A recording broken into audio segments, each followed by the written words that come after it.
La Bible est-elle la parole de Dieu? Eh bien, je réponds oui, mais attention, pas de n'importe quelle façon. Il ne faut pas s'imaginer que la Bible est la parole de Dieu comme cela, donnée texto ou alors dictée, comme le pensent les musulmans.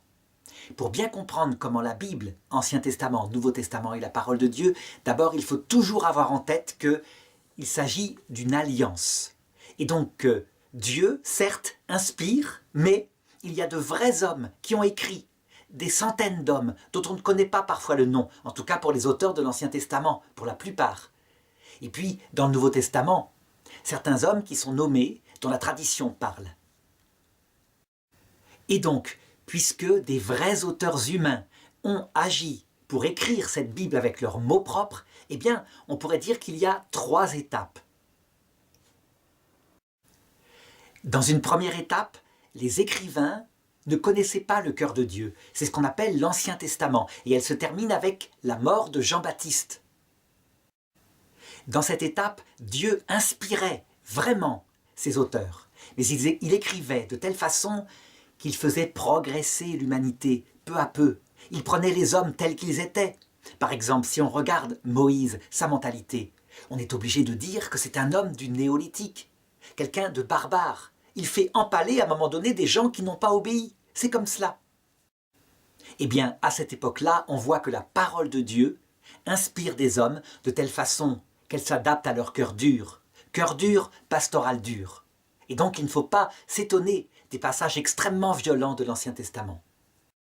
Cette parole de Dieu est donc provisoire, il ne faut pas la prendre comme étant définitive. Et même en Jean-Baptiste, quand il parle avec une force incroyable en disant « Crois-tu que tu échapperas à la gehenne de feu ?» Il parle de l'enfer à de grands pécheurs. Eh bien, il le dit quand il voit Jésus. Il faut que je diminue et que lui grandisse. C'est pourquoi il y a une deuxième étape. C'est à partir de la prédication de Jésus, quand Dieu lui-même, qui s'est fait homme, se met à parler sur terre. On pourrait dire, ah ben là, forcément, c'est la parole de Dieu au sens littéral, il parle.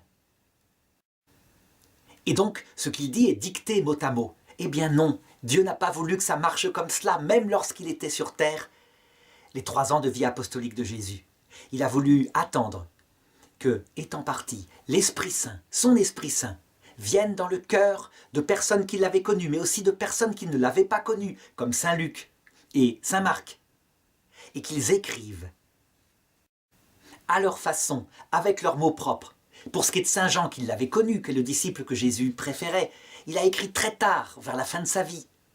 Donc avec toute sa méditation, donc on le voit encore, il s'agit dans les 4 évangiles de la parole de Dieu au sens le plus fort qu'on puisse imaginer, et pourtant il y a de vrais auteurs humains qui sont inspirés infailliblement par l'Esprit Saint pour nous dire évidemment, en ce qui concerne le salut, que ce que voulait Dieu. Ça n'empêche pas quelques erreurs historiques, des petits détails qui ne collent pas, etc. Et peu importe, le message important sur le salut, il passe.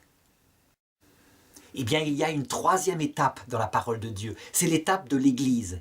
Ça veut dire que, à partir, on peut le dire, des lettres de Saint Paul, et jusqu'à aujourd'hui, avec les documents du magistère, des hommes qui ont reçu la plénitude de la révélation, portés par l'Esprit Saint, et par les épreuves de la vie, vont comprendre de plus en plus profondément la profondeur de cette révélation qui avait été donnée par Jésus. Et cette 3e étape, qui se continue aujourd'hui, Vatican II, par exemple, le concile, a fait progresser sur des points essentiels, très profonds. Et les conciles d'avant, à chaque fois, faisaient progresser aussi. Eh bien, on voit par là que, en fait, ce qui est premier chez les catholiques, ce n'est pas la Bible, ce n'est pas les écrits, mais c'est la tradition sainte, ça veut dire l'Esprit Saint dans le cœur de ceux qui méditent et qui ensuite mettent par écrit. Durant à peu près 15 ans après la mort et la résurrection de Jésus, il n'y avait que la tradition orale des apôtres qui étaient vivants. Puis après sont apparus peu à peu les écrits. Eh bien cette tradition, elle continue et elle est mise par écrit avec une aide particulière, le magistère de Pierre, le successeur du pape, qui, lorsqu'il donne des repères pour dire ceci est de la bonne interprétation de ce que dit la tradition et l'écriture, eh bien là, il y a un charisme d'infaillibilité. Donc, c'est en vie tout cela, comme l'Ancien Testament était vivant et qu'il progressait. Il n'y a aucune révélation nouvelle, tout a été dit par Jésus, évidemment, quand il est venu, mais l'approfondissement ne cesse de continuer.